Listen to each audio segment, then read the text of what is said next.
कहानी की शुरुआत में हीरोइन को पता चलता है कि असल में वो प्रेग्नेंट है। लेकिन शॉकिंग ये था कि सिर्फ वन नाइट स्टैंड की वजह से वो प्रेग्नेंट हो चुकी थी और बेचारी की अभी तक शादी भी नहीं हुई थी। डॉक्टर बताते हैं बेबी बिल्कुल हेल्दी है और वो बताया उसका क्या करना है। जीजी उस बेबी को बॉर्न करना चाहती थी क्योंकि वो इस दुनिया में अकेली थी और उसे फैमिली की ज़रूरत थी। दैट्स वाई वो इस बेबी को रखने का डिसाइड करती है। अब वो ये सोचती है कि जब तक वो शादीशुदा नहीं है तब तक तो बहुत ही ज़्यादा यहाँ पर मुश्किल होने वाला है, क्योंकि ऑब्वियसली उसे इस बच्चे को रखने का कोई चांस नहीं मिलने वाला है। इसी वजह से वो सोच रही होती है कि उसे कुछ तो करना पड़ेगा, जिस वजह से कि वो आराम से इस बेबी को अपने साथ रख पाए। यही सोचते हुए वो घर निकलती है। घर पर उसकी सौतेली बहन उसी के बॉयफ्रेंड को पटाने के बाद शो ऑफ कर रही थी और कह रही थी, मैं यहाँ पर अपने फियोंसे को लेकर के आई हूँ। आई नो तुम्हें बहुत बुरा लग रहा होगा कि किस तरीके से वो अब मेरे साथ है, लेकिन तुम्हें घर छोड़ करके जाने की कोई ज़रूरत नहीं थी। जो उसका स्टेप अंकल थे ना, वो यहाँ पर कह रहे होते हैं कि स्टेप अंकल नहीं, स्टेप डैड, कि देखो आई नो तुम अब हमारी बेटी तो हो नहीं, इसी वजह से तुम ये मत समझना कि हम तुम्हारा ख्याल नहीं रखते हैं, फलाना-ढिमकाना।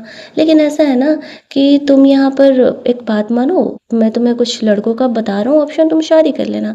उनमें से एक को चूज़ कर सकती हो जो कि मेरा काफ़ी अच्छा बिज़नेस पार्टनर है, और अगर तुम्हारी शादी उससे हो गई तो ऑब्वियसली उससे मेरा बिज़नेस का भी फ़ायदा होगा। जीजी यहाँ पर कह देती है कि आई एम सॉरी अंकल, लेकिन मैं प्रेग्नेंट हूँ, तो ऑब्वियसली मैं उस लड़के से शादी तो कर नहीं सकती हूँ।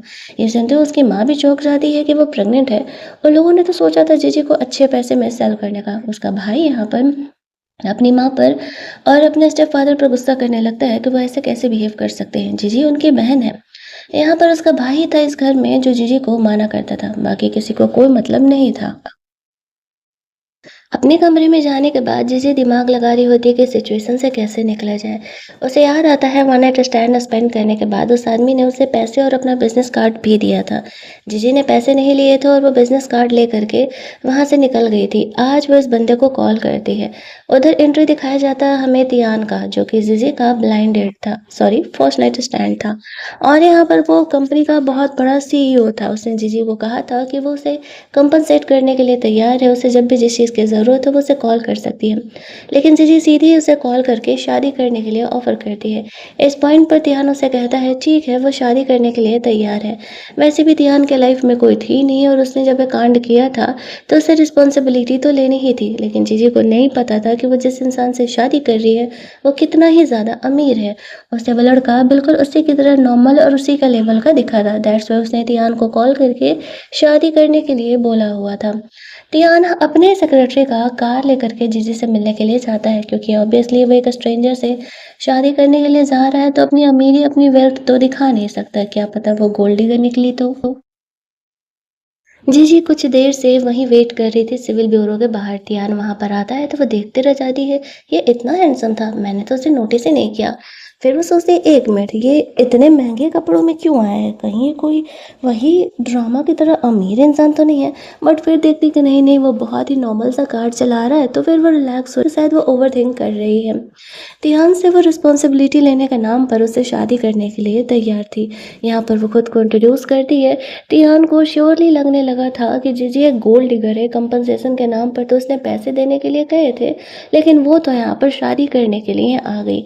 इसी वजह से वो उसे अपनी आइडेंटिटी नहीं बताता है और दोनों जाकर के शादी का सर्टिफिकेट ले लेते हैं।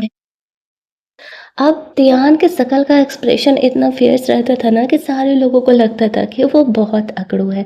लेकिन ज़िज़ी उसकी लाइफ़ में डिफ़रेंट थी, वो तियान से डरती नहीं थी। इनफैक्ट वो उससे काफ़ी कैजुअली बात कर रही होती है।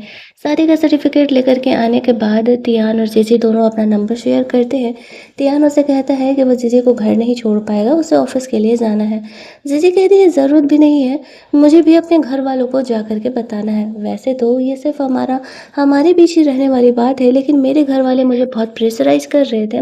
इसी वजह से मैंने यहाँ पर उन्हें ये बात बताने का डिसाइड किया है। डोंट वरी, मैं तुम्हारे पर्सनल लाइफ़ में इंटरफेयर नहीं करूँगी। तियान यहाँ पर जीजी को ज़्यादा कुछ नहीं बोलता है। उसे ऐसा लग रहा था कि जीजी उसे ड्राइवर का जॉब करने वाला समझ रही है, तो समझने दो। इससे उसकी असलियत भी तो सामने आएगी कि असल में वो एक गोल्ड डिगर है या नहीं है। उसके वहाँ से निकलते ही उसके भाई का उसको कॉल आता है। वो उसकी फ़िक्र कर रहा था कि क्या जीजी सच में प्रेग्नेंट है। जीजी कहती है, भाई मैं इस बारे में घर आकर के बात करती हूँ। जब वो घर पहुँचती है तो अपने भाई को अपना शादी का सर्टिफिकेट दिखाती है और कहती है, भाई मैं प्रेग्नेंट थी, इसी वजह से मैंने इस इंसान से शादी कर लिया। उसका भाई उस पर गुस्सा करने लगता है कि जीजी इतना बड़ा डिसीजन खुद कैसे ले सकती हैं। वो एक स्ट्रेंजर है, अगर वो अच्छा इंसान नहीं निकला तो, अगर जीजी को उसने बुली किया तो। और तिहान के बारे में बहुत सारे सवाल करने लगा था, जो कि एक्चुअल में जीजी को तो पता भी नहीं था। नाम भी तो वो शादी का सर्टिफिकेट पर देख कर के उससे बता रही थी। यहाँ पर वो अपने भाई को कहती है, ओ भाई प्लीज़, शादी मैंने की है ना, तो मैं देख लूँगी ना कि वो कैसा इंसान है, आप इतने सवाल क्यों कर रहे हो? उसका भाई कहता है, मुझे तुम्हारी फ़िक्र है कि कहीं वो तुम्हें परेशान ना करे। तभी उसके भाई की बीवी भी यहाँ आती है, वो भी जीजी को लुक डाउन ही कर रही थी और कह रही थी, क्या अच्छा खासा तुम्हारे स्टेप फादर तुम्हें यहाँ पर लड़का बता रहे थे शादी करने के लिए, उतने अमीर लड़के को छोड़ करके तुम यहाँ ना जाने किस ड्राइवर से शादी करके आई हो। अब उसका भाई गुस्सा कर रहा था कि ये कौन सा तरीका है बात करने का। जीजी अपने भाई को काम डाउन रहने के लिए कहती है। यहाँ पर जीजी को ऑफिस से कॉल आने लगता है तो उसे जाना पड़ता है। उसका जो भाई था उसने कुछ सेविंग्स किया था, वो जीजी को देते हुए कहता है कि ये मेरे तरफ से 50,000 युआन है तुम्हारी डावरी के लिए। जीजी उन पैसों को एक्सेप्ट कर लेती है और फिर कंपनी के लिए निकल जाती है। वो एक कार के शोरूम में काम करती थी, उसकी फ्रेंड यहाँ पर उससे बुलाई थी। जीजी बहुत ही अच्छे तरीके से काम करती थी और हमेशा ही टॉप मंथ की सेल्स वुमन बने रहती थी। यहाँ पर बताती है कि आज जो हमारी मेन कंपनी है ना, उनके ऑनर इंस्पेक्शन के लिए आने वाले हैं। वो असल में तियान था, ना तो तियान को जीजी के बारे में पता था और ना ही जीजी को तियान के बारे में। उनका मैनेजर यहाँ पर तियान को रिसीव करने के लिए जाता है। जीजी तियान को नहीं देख पाती है, लेकिन तियान जीजी को ज़रूर देख लेता है और यहाँ पर वो सोच रहा था कि क्या वो यहाँ पर जॉब करती है। फिर वो ज़्यादा थिंक ना करते हुए दूसरी साइड चले जाता है। जीजी यहाँ पर और कस्टमर्स को कार दिखाने लगती है। तभी वहाँ पर एक और ऑफिस जॉब करने वाली वही लड़की आती है, जो कि हमेशा ही जीजी से जेलस रहती थी और उससे उसके जो भी डील्स वगैरह हुआ करते थे वो छीन लिया करती थी। मतलब उन्हें कमीशन वगैरह मिलता है ना, या फिर दिखता है ना कि एक मंथ में उन्होंने कितना ज़्यादा डील साइन करा है। जीजी सारे कस्टमर्स को कन्विंस करती थी कार्ड्स वगैरह खरीदने के लिए, और जो वो लड़की थी एट द एंड आकर के कॉन्ट्रैक्ट पर अपना नाम लिखवा लिया करती थी। 2 से 3 बार उसने ऐसा किया था। जो मैनेजर था उसके साथ वो फ्लर्ट किया करती थी। एक नंबर की घटिया लड़की थी, सिर्फ़ अपना काम निकलवाने के लिए अपनी शक्ल का और अपनी बॉडी का वो इस्तेमाल करती थी और वो यहाँ भी वही कर रही होती है। मैनेजर के साथ अफ़ेयर चला करके वो जीजी का ये कॉन्ट्रैक्ट भी छीन लेती है। जीजी मैनेजर से कहती है कि मैं लास्ट टाइम पूछ रही हूँ, क्या ये कॉन्ट्रैक्ट सच में इस लड़की ने साइन कराया है? अब वो मैनेजर बहाना करके कह देता है कि हाँ, हाँ, छोड़ो ना, वैसे भी तुम तो टॉप की सेल्स वूमेन हो ही, 1-2 कॉन्ट्रैक्ट अगर किसी और को दे दोगी तो क्या जाएगा। जीजी इस बात को अब इतनी आसानी से जाने नहीं देने वाली थी। वो शांति से वहाँ से जाने लगती है। उसकी फ्रेंड कहती है, तुम इस चीज़ को इतनी आसानी से जाने दोगी? जीजी कहती है, ये मैंने कब कहा? बस, लेकिन बस अब मुझे मैनेजर से सामने से बहस नहीं करना है। वो ना घर जा कर के कंपनी के ओनर को एक एनोनिमस मेल सेंड कर देती है, मैनेजर का कंप्लेन करते हुए। तभी वहाँ पर उससे एक नंबर से, अननोन नंबर से फ्रेंड रिक्वेस्ट आया था, तो वो उसे ब्लॉक कर देती है। उसे लगता है कि शायद कोई कस्टमर परेशान करने के लिए ऐसा कर रहा हो, क्योंकि ना तो फ़ोटो लिखा था और ना ही कुछ उसमें नाम-वाम लिखा हुआ था। इधर हम लोग ध्यान को देखते हैं, वो जीजे के बारे में पता लगा रहा था, तो उसे पता चलता है कि वो उसी की कंपनी की सब्सिडियरी में काम कर रही है। अब उसे ऐसा लगने लगता है कि कहीं उसके बारे में उसे पहले से तो नहीं पता था, इसी वजह से उसने ये तरीका अपनाया उससे शादी करने का और उसकी बीवी बनने का। जब तिहान को वो मेल मिलता है तो वो वहाँ के एरिया के मैनेजर को बुला कर के उसे डाँट लगाता है और उस ऑफ़िस के मैनेजर को काफ़ी सुनाने के लिए बोलता है, ताकि दोबारा ऐसी गलती ना हो। वो अपने पावर का इस्तेमाल करके वहाँ के एम्प्लॉइज़ को परेशान कर रहा है। अब ये मैनेजर सोचने लगता है कि ये आदमी किसी दिन मेरा भी जॉब खाएगा। और ध्यान जब उसका नाम पड़ता है तो वो कहता है, एक मिनट, ये तो मेरी वाइफ का ही नाम है, कहीं वो लोग जीजी को ही तो नहीं ना परेशान कर रहे हैं ऑफिस में। वो उसी के बारे में सोचने लगता है, क्योंकि जीजी डिफरेंट थी।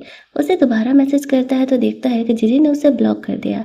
अब वो समझ नहीं पाता है, अपने सेक्रेटरी से पूछता है, क्या मैं सच में बहुत ज़्यादा अकड़ू दिखता हूँ? अब उसका सेक्रेटरी भाई सच बोलने की हिम्मत तो रख नहीं सकता था, वरना उसे भी जॉब से निकाल दिया जाता। वो बस कहता है, बॉस ऐसा नहीं है, बस आप थोड़ा सा स्माइल कर लिया करिए, सामने वाले लोगों को थोड़ा कम डर लगेगा ना आपसे। ध्यान उससे कहता है जाओ, जाओ काम पर फ़ोकस करो, ज़्यादा यहाँ पर ज्ञान मत दो और हाँ, मैंने जो कहा है वो हो जाना चाहिए। जेजी को उसके कॉन्ट्रैक्ट वापस मिल जाने चाहिए। उसका सेक्रेटरी कहता है डोंट वरी बॉस, काम हो जाएगा। इधर तो वो मैनेजर काफ़ी खुश हो रहा था कि जीजी वापस से आएगी खुद ही बात करने के लिए। लेकिन यहाँ पर तभी उसे उसके सुपीरियर का कॉल आ जाता है और वो उसे सुनाते हैं, मैं तुम्हें लास्ट टाइम बचा रहा हूँ, अगर दोबारा से पावर का इस्तेमाल करके ऐसा कुछ किया तो तुम्हारी नौकरी में नहीं बचा पाऊंगा। जा करके जीजी को उसका कॉन्ट्रैक्ट वापस करो। अब मैनेजर को लगने लगता है जीजी कहीं सुपीरियर में से किसी को जानती तो नहीं है, उसने मेरा कंप्लेन कर दिया जिस वजह से मुझे इतना सुनना पड़ा। वो उस ऑफिस गर्ल को कॉल करता है और उसे डांट लगाते हुए कहता है जा करके जेजी का कॉन्ट्रैक्ट वापस करो। यहाँ जेजी अपनी दोस्त के साथ बैठ करके चाय पी रही थी, तभी वो लड़की आ करके उसका कॉन्ट्रैक्ट लौटा देती है। जेजी कहती है बहन, दो और कॉन्ट्रैक्ट तुमने मेरे छीने थे, उन्हें भी वापस कर देना, वरना अभी तो सिर्फ एक ही कंप्लेन हुई थी ना, इस कंप्लेन में तुम्हारी नौकरी चली जाएगी। जीजी कहती है इतना अकड़ू होना अच्छी बात नहीं है, और जीजी कहती है दूसरे के कॉन्ट्रैक्ट चोरी करना भी अच्छी बात नहीं है। उसकी फ्रेंड पूछने लगती है कि क्या वो कंपनी के बॉस को जानती है क्या? जीजी कहते अरे नहीं, मैंने तो बस एनोनिमस मेल डाला था, मैंने उसके बारे में पढ़ा था, वो एक्चुअल में छोटे एम्प्लॉयज़ का भी काफ़ी ख्याल रखता है। वैसे तो अच्छा इंसान है, लेकिन जहाँ तक मुझे लगता है उसे मैनेजर को जॉब से निकाल देना चाहिए था, क्योंकि वो हर बार ऐसे ही किया करता है। सिर्फ मेरे साथ ही नहीं, उसका सारी लड़कियों के साथ ऐसा ही बिहेवियर है। जो उसके साथ रहने के लिए तैयार हो जाती है उसे फेवर करता है, और जो नहीं होती है उसे जॉब से निकलवा देता है।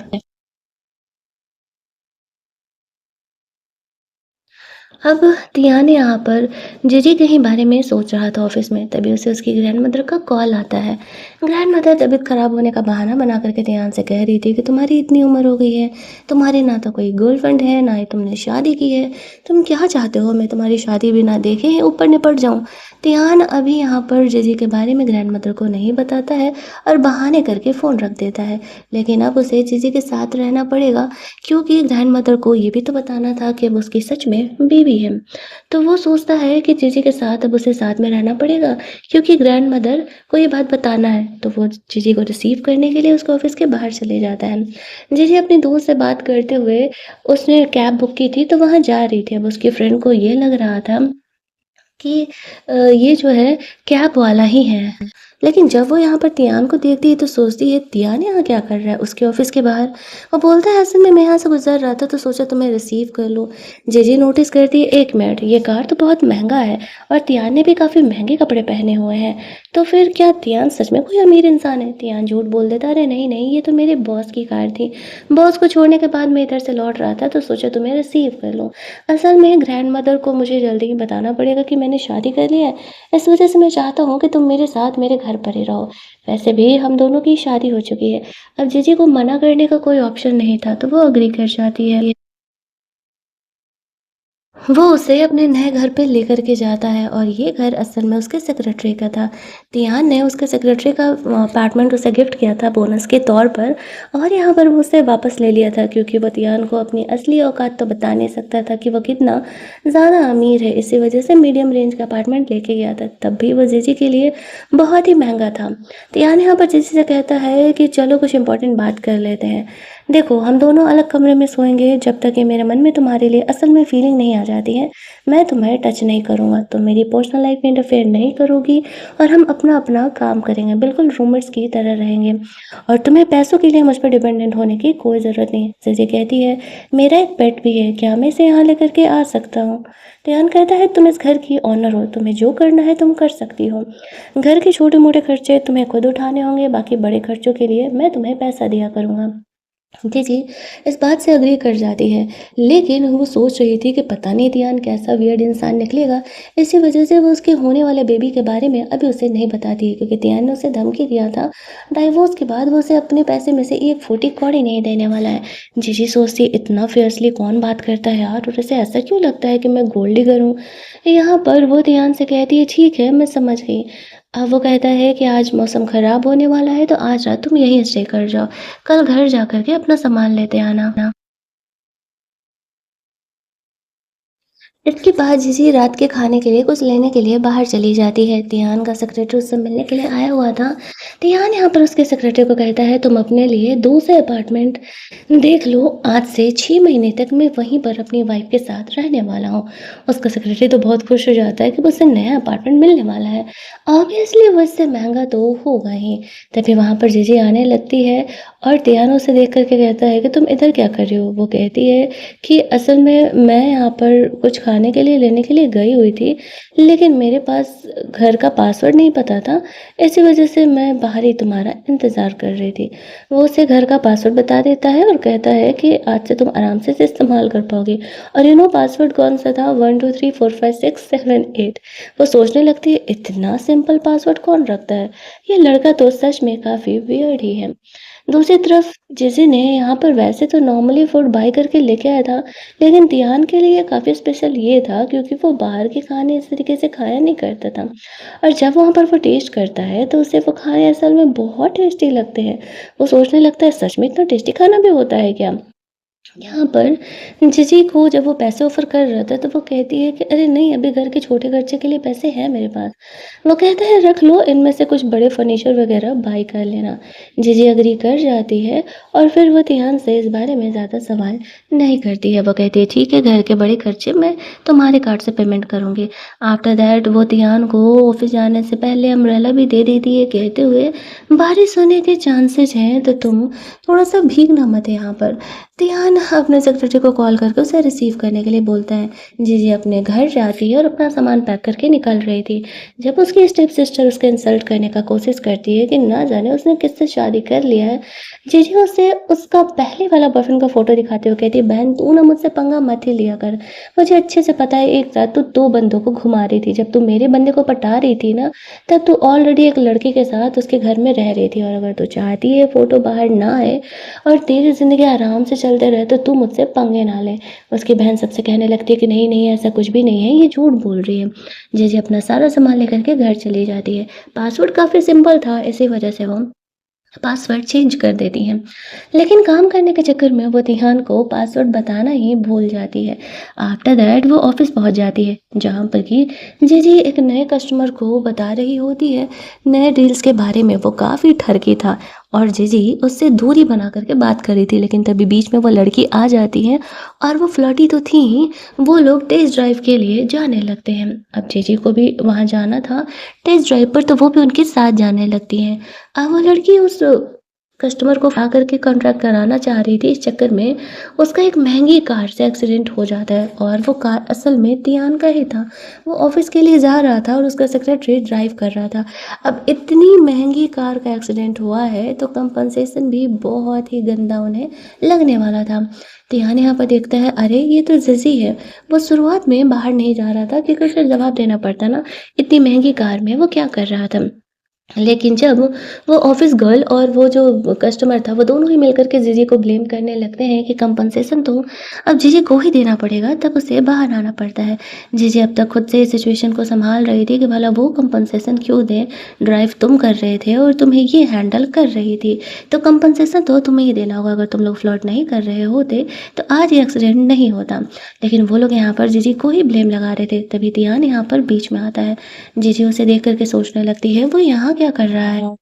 उसका सेक्रेटरी यहाँ बीच में आता है और वो फुटेज दिखाता है, जिस फुटेज में साफ दिख रहा था कस्टमर ये ड्राइव कर रहा था और वो उस ऑफिस गर्ल के साथ रोमांस कर रहा था, फ्लर्टिंग कर रहा था। इसी वजह से यहाँ पर इस कार का एक्सीडेंट हुआ है। अब उस कस्टमर को कंपनसेशन तो देना पड़ता है, वरना वो उसका पुलिस में कंप्लेन डालेगा। अब तियान के डर की वजह से इतनी महंगी कार को देख करके वो कस्टमर बात मान जाता है और उस ऑफिस गर्ल पर बहुत गुस्सा करने लगता है कि ये सब कुछ तुम्हारी वजह से हुआ है। अगर तुम मुझे डिस्ट्रैक्ट नहीं की होती तो ये एक्सीडेंट होता ही नहीं।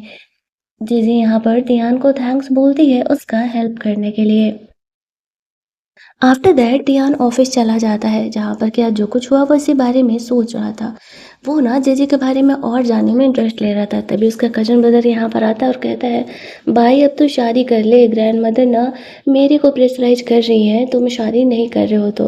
वो कहता है हाँ शादी तो कर लिया है मैंने, लेकिन अभी तक मैंने उसे अपने बारे में बताया नहीं है कि असल में मैं इतने बड़े कंपनी का CEO हूँ।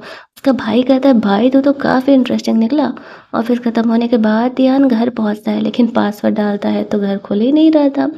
यहाँ पर फिर वो जीजी को कॉल करता है। जीजी बाहर आती है और कहती है, ओह सॉरी सॉरी, मैं तुम्हें पासवर्ड बताना भूल गई थी, काम में इतना बिजी थी ना, और तुम्हारा घर का पासवर्ड बहुत ज़्यादा ही सिंपल था, इसी वजह से मैंने चेंज कर दिया। तियान उससे कुछ नहीं बोलता है। जब वो लोग घर में अंदर जाते हैं तो जीजी कहती है, असल में मेरे भाई को हमारे शादी के बारे में पता है, मेरा भाई मुझे बहुत मानता है और वो तुमसे मिलने के लिए आज नहीं तो कल कहेगा। अब हम दोनों तो सिर्फ रूममेट्स की तरह रह रहे हैं, ये बात मेरे भाई को पता नहीं चलना चाहिए।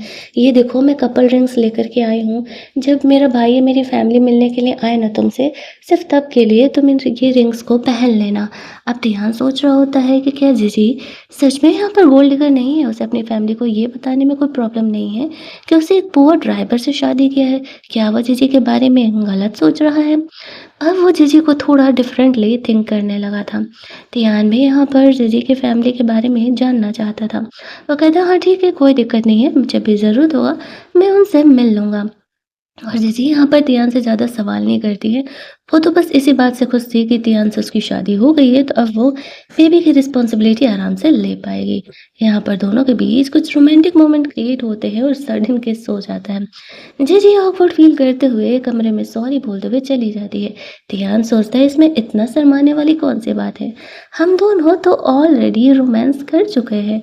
और जीजी अगले दिन बहुत ही नर्वस थी, बट खुद को काम डाउन शो करते हुए सोचती है, नहीं नहीं, मुझे काम दिखाना है, कुछ भी नहीं हुआ, बस एक सिंपल सा किसी तो था। वो तियान के लिए ब्रेकफास्ट बना रही होती है। तियान ब्रेकफास्ट टेबल पर आता है तो सोचता है, जीजी ऑलरेडी भूल गई कल रात क्या हुआ था, वो तो ऐसे बिहेव करी जैसे हमारे बीच कुछ हुआ ही ना हो।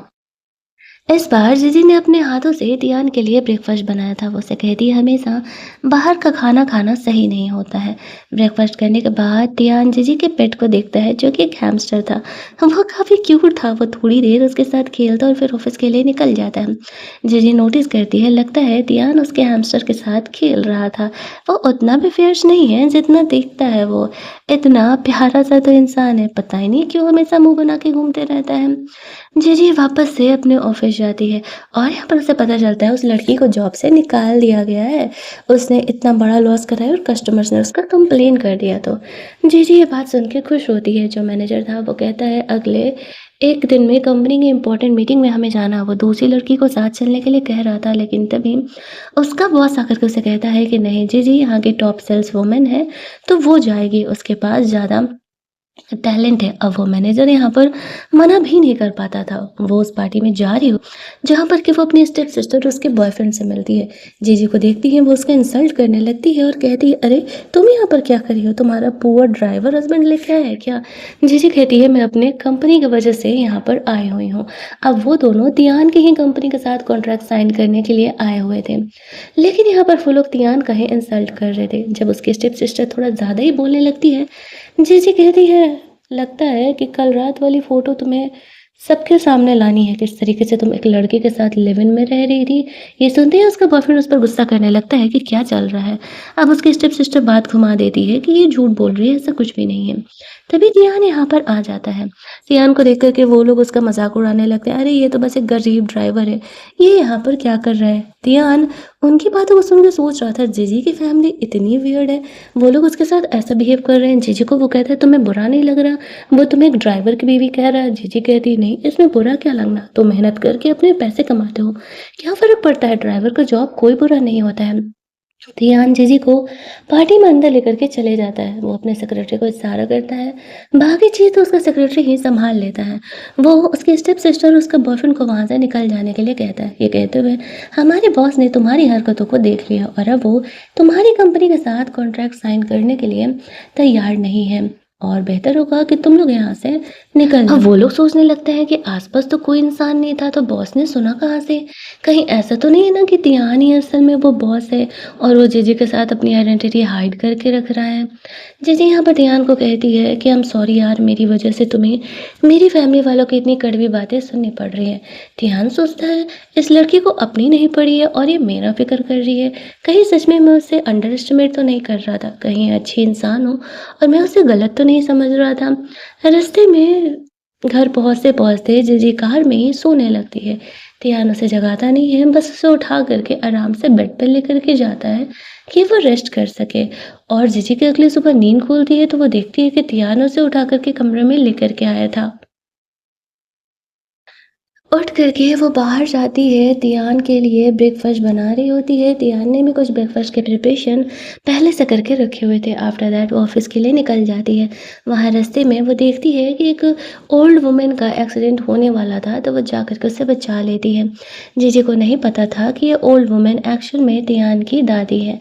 वो उनको सेव करके वहाँ से ऑफ़िस निकल जाती है। अब उसकी दादी जीजी से इतना ज़्यादा इम्प्रेस हो गई थी कि वो उसकी शादी ही सीधे तियान से कराने का सोच रही थी। मतलब ये लोग लाइफ सेविंग ग्रेस को सीधे शादी के बंधन में क्यों ही बाँधने के लिए पीछे पड़ जाते हैं। और ध्यान को कॉल करके बहुत सुनाती है और कहती है कि तुम्हें पता भी नहीं है कि मुझे आज कितनी अच्छी लड़की मिली। लेकिन तियान को अब किसी में कोई भी इंटरेस्ट नहीं आ रहा था। इधर दूसरी तरफ जीजी उसकी फ्रेंड कहती है, अरे तुम्हारे हाथ में चोट कैसे लगा? जीजी कहती है कि वुमेन को बचाने के चक्कर में मुझे चोट लग गया था। वो निकल रही थी ऑफिस से, तभी ध्यान उसे लेने के लिए आ जाता है। उसकी फ्रेंड कहती है, जीजी को चोट लग गया है, थोड़ा फ़ोर्स एड कर देना। घर जाकर के ध्यान यहाँ पर जीजी के हाथ पे फ़ोर्स एड कर रहा था। जीजी सोचती है जितना फ़ियर्स दिख रहा है उतना ही जेंटल है ये इंसान। वो बातों-बातों में उसे बताती है कि आज एक ग्रैंडमदर को उसने जान बचाई थी। पता नहीं वो बेचारी घर पहुँच पाई या नहीं। अगले दिन तियान ने जीजी के हैमस्टर के लिए कुछ और टॉयज़ वगैरह मंगवाए हुए थे, एक्सरसाइज़ बाइक वगैरह मंगवाई हुई थी ताकि वो अपने उस प्लेस पर मज़े कर सके। जीजी जाकर के उसे थैंक्स बोलती है कि तुम मेरे पेट का भी इतना ख़्याल रख रहे हो। अब वो उसे कहता है कि तुम वाइफ़ हो मेरी तो मैं ही तो ख़्याल रखूँगा। यहाँ पर जीजी नोटिस करती है जिस तरीके से तियान महँगी चीज़ें खरीद रहा है, घर के लिए भी, असल में उसके पास इतने पैसे हैं तब तो वो रियल में भी अमीर है। और जैसे शुरुआत से ही पैसे बचा करके चलाना सीखी है क्योंकि उसके पास शुरुआत से कभी इतने पैसे रहते नहीं थे। वो ध्यान के साथ ब्रेकफास्ट कर रही थी तब बताती है कि उसका भाई आने के लिए कह रहा था, हो सकता है कि वो कल हमसे मिलने के लिए आए। ध्यान कल कहता है कि ठीक है, वो टाइम निकाल करके जैसे कि भाई से मिल लेगा। वो फिर शॉपिंग वॉपिंग करने के लिए चली जाती है। तियान यहाँ ऑफिस में बैठ करके जीजी के बारे में सोच रहा था और बड़ा स्माइल किए जा रहा था। उसका सेक्रेटरी देख के चौंक जाता है, हमारा बॉस स्माइल कर भला ऐसे कैसे हो सकता है? तभी वहाँ पे ग्रैंड मदर आती है और वो बता रही होती है कि असल में मैंने जिस लड़की ने मेरी जान बचाई थी ना, वो बहुत ही अच्छी लड़की है, तुम्हें उससे मिलना चाहिए। और वो तियान को उससे शादी करने के लिए कह रही थी। तियान यहाँ पर बहाना कर रहा था कि ग्रैंडमदर उसने आपकी जान बचाई है तो पैसे देकर के कंपनसेट कर दो या किसी और तरीके से कंपनसेट कर दो। मुझसे शादी कराने की भला क्या ही ज़रूरत है? ग्रैंडमदर गुस्से में वहाँ से चली जाती है और यहाँ पर तियान सोच रहा होता है कि कहीं जिसने ग्रैंडमदर की जान बचाई वो जीजी तो नहीं, क्योंकि जीजी ने भी तो बोला था कि एक ओल्ड वुमन की उसने जान बचाई हुई थी। तभी वहाँ पर उसका ऑफिस का एम्प्लॉय आता है और बताता है कि असल में हमें यहाँ पर किसी का प्रमोशन करना होगा। अब प्रमोशन का मंथ आ रहा है तो यहाँ पर किसे चूज़ करना है? तो वो कहता है ऑब्वियसली जीजी को, क्योंकि वो जो है हाईएस्ट सबसे अच्छी सेल्स वुमन भी हर मंथ की वही बन रही है और वो सही में काफ़ी टैलेंटेड है, तो ऑब्वियसली उसे ही प्रमोट होना चाहिए। मैनेजर को बता दिया जाता है। इधर जो मैनेजर था वो जीजी को अपने साथ बिज़नेस ट्रिप पे चलने के लिए कह रहा था। जीजी मना कर देती है क्योंकि उसे पता था कि वो बहुत ही ठरकी है।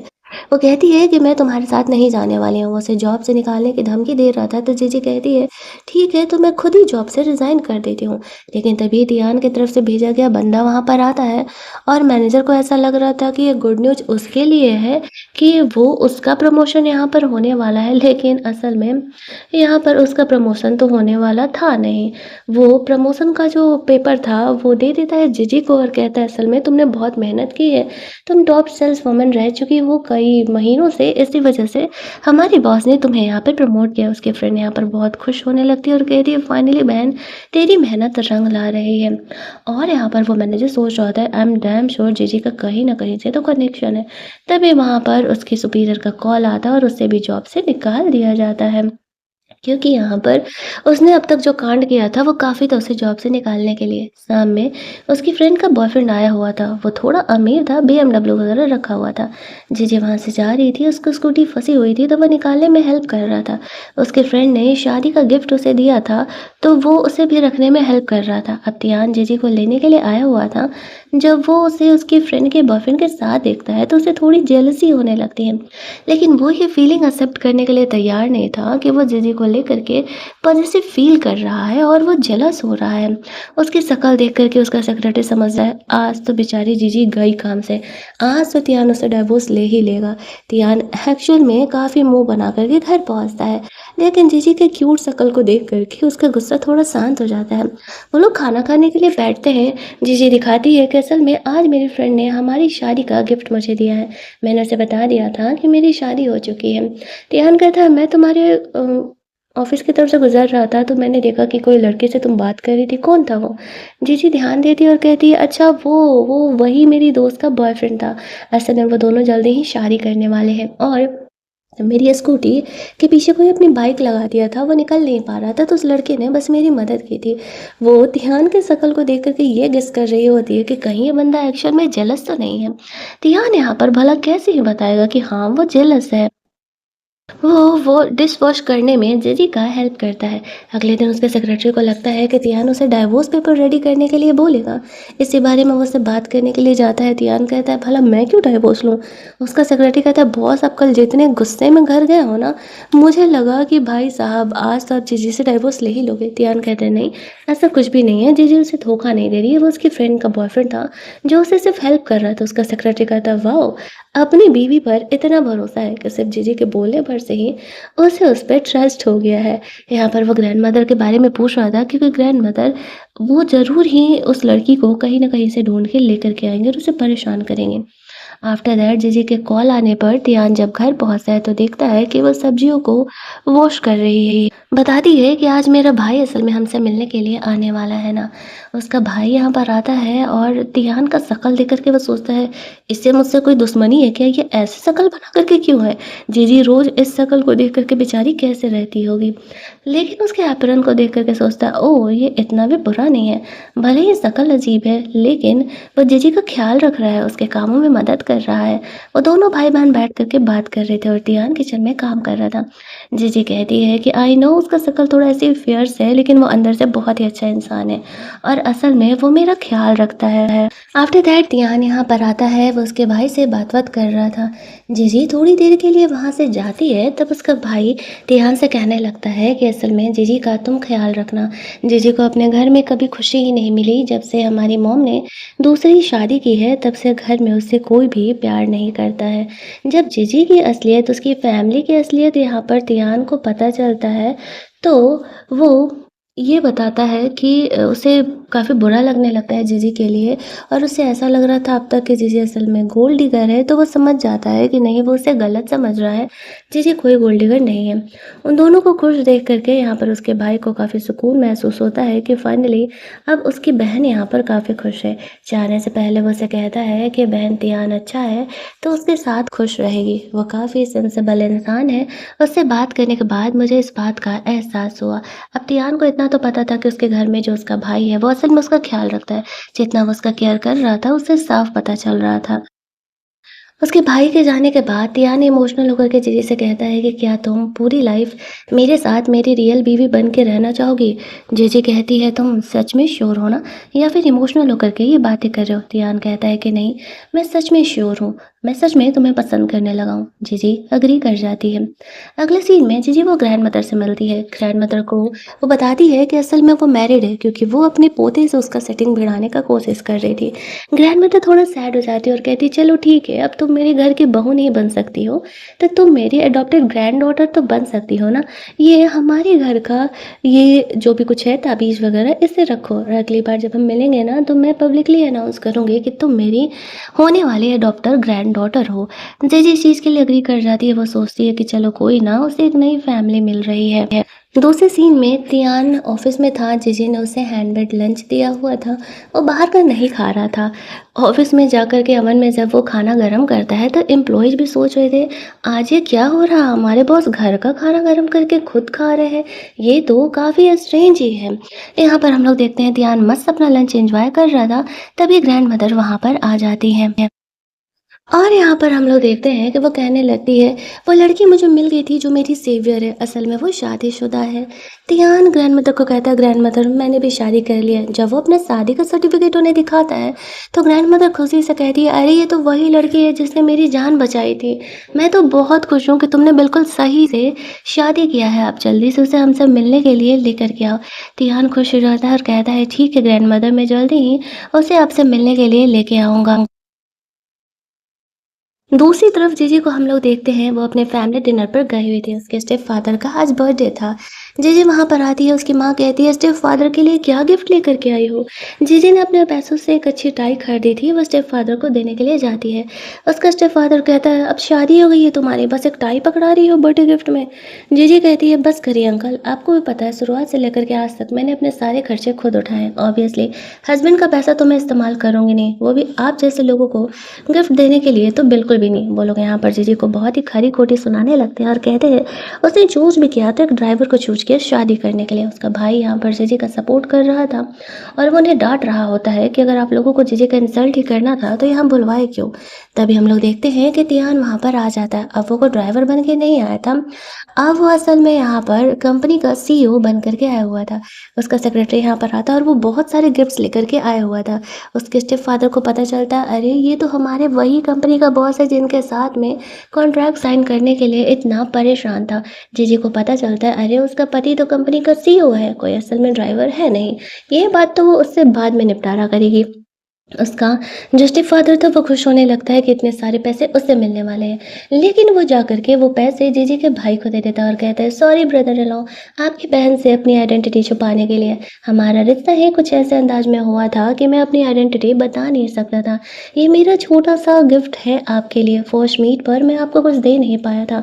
बाकी के और बहुत सारे गिफ्ट्स आपके लिए मैं ज़रूर ही भेजूँगा। अब सबको लगने लगता है, यार तियान इतना अमीर है, सब उससे बात करने का कोशिश कर रहे थे। तियान यहाँ पर उसके स्टेप फादर की कंपनी से अपने कॉन्ट्रैक्ट कैंसिल कर लेता है और कहता है, मुझे सब पता है कि तुम लोग कितने लाल और तुम लोगों ने जीजी के साथ क्या किया है। फिर वो जीजी को वहाँ से लेकर के जाता है। जीजी ने अपनी फैमिली से रिश्ता नाता तो तोड़ ही लिया था उसके बिहेवियर की वजह से। यहाँ पर वो तियान से गुस्सा थी, तियान से कहता, आई एम सॉरी, मुझे लगा कि सच में तुम्हें गोल्ड डिगर हो, इसी वजह से मैंने तुम्हें अपने बारे में बताया नहीं था। जीजी उसके पॉइंट ऑफ व्यू को समझ कर उसे माफ़ कर देती है। वो उसे गुड न्यूज़ देती है कि असल में वो प्रेग्नेंट है। इसी वजह से उसने तियान को अप्रोच किया था, क्योंकि अगर उसकी शादी नहीं हुई तो बेबी वो रख नहीं पाएगी। तियान ये सुनकर के बहुत ही खुश हो जाता है। कहानी के एंडिंग में हमें इनकी हैप्पी लाइफ दिखाई जाती है, जहाँ पर कि जीजी ने तियान के बेबी को बॉर्न किया था और वो लोग हैप्पीली एवर आफ्टर रह रहे थे। और हमारी ये कहानी यहीं पर एंड कर दी जाती है। अगर तियान जैसा मस्त अमीर लड़का चाहिए ना तो चैनल को सब्सक्राइब कर लेना, वीडियो को लाइक और शेयर करना मत भूलना, ताकि नए वीडियोज़ का नोटिफिकेशन आप सबसे मिस ना हो। बहुत सारे मस्त मस्त वाली कहानियाँ मैं आप लोगों के लिए लेकर के आने वाली हूँ। तब तक के लिए स्टे ट्यून्ड।